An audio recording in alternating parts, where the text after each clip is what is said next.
time, you may be able to stand in the evil day. The word evil day in the Greek language, it means the stand in active opposition in the day of attack. In active opposition. And having done all, to stand. 3 times he says stand. That's language of resistance. Right? Stand therefore, number 4. He said it 4 times here. Resist, resist, resist. Stand therefore. And then he says, having your loins girded about with truth. Did you know what truth is something that you embrace in your thinking? Isn't that right? Yeah. Thy word is truth, Jesus said. We should embrace truth. See, these are talking about things that are happening here. What's true? Well, what is true? What God says is true. You know what's true? He wants to do good things in your life. He didn't bring bad things to you. Embrace what's true. And there's a lot of things that are true. And it's all right here in the New Testament. All the truth. You can look at Jesus and look at everything that He did in His life and apply that to you. That's what He wants to do in my life too. Like that woman with the spirit of infirmity. See, He's no respecter of persons. He's got the same idea for you and me too. Yeah. Stand therefore, having your loins girded about with truth, having on the breastplate of righteousness. Now, see, he's using metaphoric language when he says a helmet and a breastplate. What he's saying is, arm yourself by the reality that of what God says the truth is, and the fact that you are righteous in God's eyes. You have righteousness. God's not mad at you. There's no nothing against you that separates you from God. That's what I would sum up righteousness. Having your feet shod with the preparation of the gospel. Again, the gospel, he says the gospel of peace. In other words, the good news that you're at peace with God. That's what the gospel is. And above all, taking the shield of faith, wherewith you may be able to quench all. Did you notice the word all there in this verse? All the fiery darts of the wicked. You know, I think he's got in mind here that nothing that the devil tries to do can get through to us. If we'll arm ourselves, that's why he's encouraging us to do this, to resist those things. To turn them away. A shield is what turns the attacks away. Take unto you the helmet of salvation. You put that on your head, that's for sure. A helmet's what you put on your head, right? Helmet of It's interesting, he calls salvation a helmet, something you put on your head. Arm yourself with knowledge that you are in a relationship with God that's defined by this word salvation. The sword of the Spirit, which is the Word of God. These are all active things. Do you notice that? Sword especially. When he's talking about actively resisting what the devil wants to do, what I'd like to say, and let me go back again to verse 10. Put verse 10 up there one more time. This is all coming under the heading of what he says in verse 10.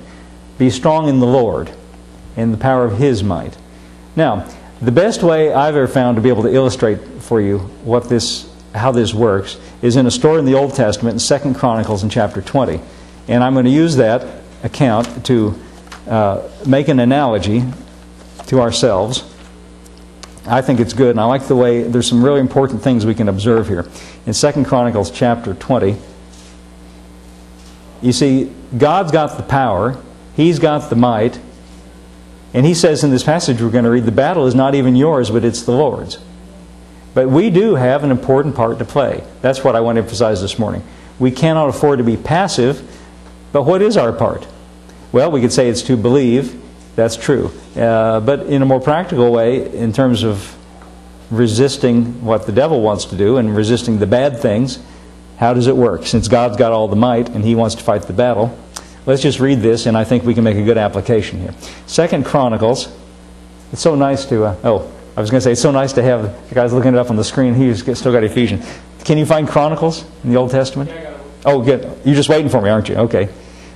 What I used to do, before we had this screen here, these books in the Old Testament, it'd take a long time for everybody to find them, and I got used to just talking while everybody's turning to it. 2 Chronicles chapter 20. And what I used to say is kind of mean. What I used to say after a while is, if you haven't found it by now, just give up and read on with your neighbor. But now we got the wonderful computer, we can put it up there. Okay, verse 1. It came to pass after this also that the children of Moab, the children of Ammon, and with them other besides the Ammonites, came against Jehoshaphat to battle. Now Jehoshaphat's the king, and these are all his enemies. And it's like they all got together. They all ganged up against him. It's like everything's going wrong here. Not just the children of Moab, but also the children of Ammon. And not just them, it says, and with them, beside the Ammonites, other beside them. And they have all come to battle. They've all come against him. Well, that's not a good thing, is it? No, it's not a good thing. Verse 2. And there came some that told Jehoshaphat, saying, there cometh a great multitude. I think it's funny. It's not enough that they come, but now everybody comes to tell them how the bad news is. I don't know if you've ever noticed this, but people are really good about wanting to convey bad news to you. It seems like people kind of take a delight in that in some ways. That's also part of the thing here.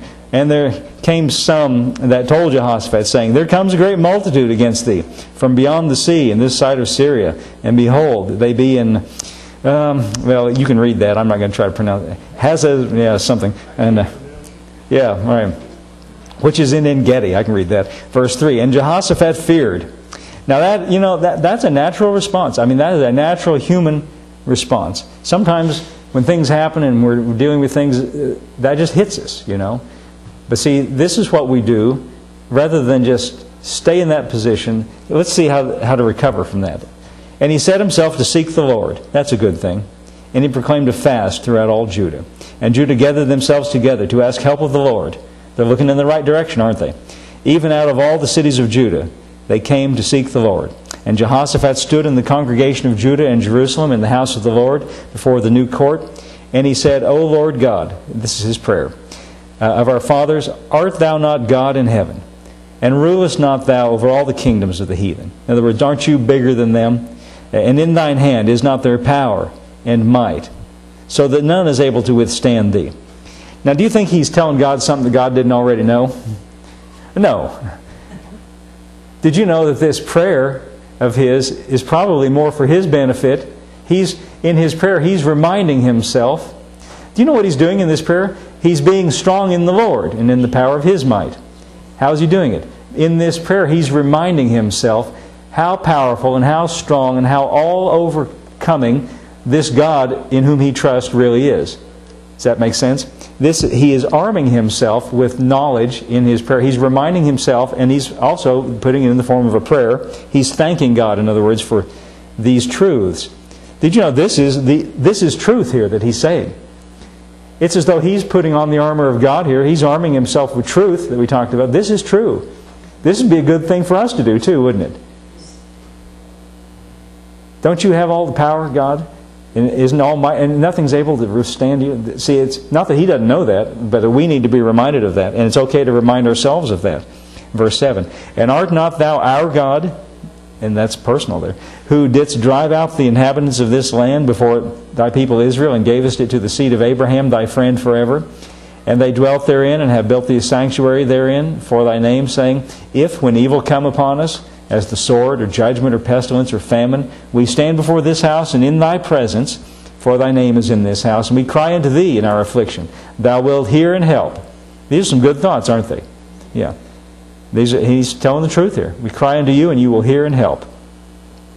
Notice he's not doubtful about it at all. He doesn't have sort of the modern day theology that a lot of people say, well, you might, but you might not. When Paul said, above all, take the shield of faith, that's not faith, by the way. When you say, well, he might or he might not, who knows? That's kind of a passive resignation. Oh, you never know what God will do. He might take an interest in it. Maybe he won't. Maybe he will. Maybe he won't. Listen, he's interested already. And he's got in mind to do good for us. But we need to actively submit to him in that and actively resist and set ourselves against what's bad, not be passive about it. So he's very definite about this. Verse 10. And now behold, the children of Ammon and Moab and Mount Seir, whom thou wouldest not let Israel invade when they came out of the land of Egypt, but they turned from them and destroyed them not. Behold, I say, how they reward us, and come to cast us out of thy possession, which thou hast given us to inherit. Did you know the good things in your life, God has given those to you to have? And it's not him taking them away, it's the devil that wants to come and take them away. You see, that's why we need to resist him. Verse 12. O our God, wilt thou not judge them? For we have no might. That's true. That's good thought. But all the might's on his side. But Paul said, be strong in the Lord and in the power of his might. Against this great company that cometh against us, neither know we what to do, but our eyes are upon thee. Did you know sometimes in your life you just feel that way? I don't know what to do. And I think it's okay to feel that way. I'm not so smart. We don't know what to do. But you see, the one we're calling on, he knows what to do. And I think we don't always have to know what to do. But did you notice what he said here? Our eyes are upon thee. We just need to call upon and turn it over to the one who does know what to do. I don't know what to do, you know.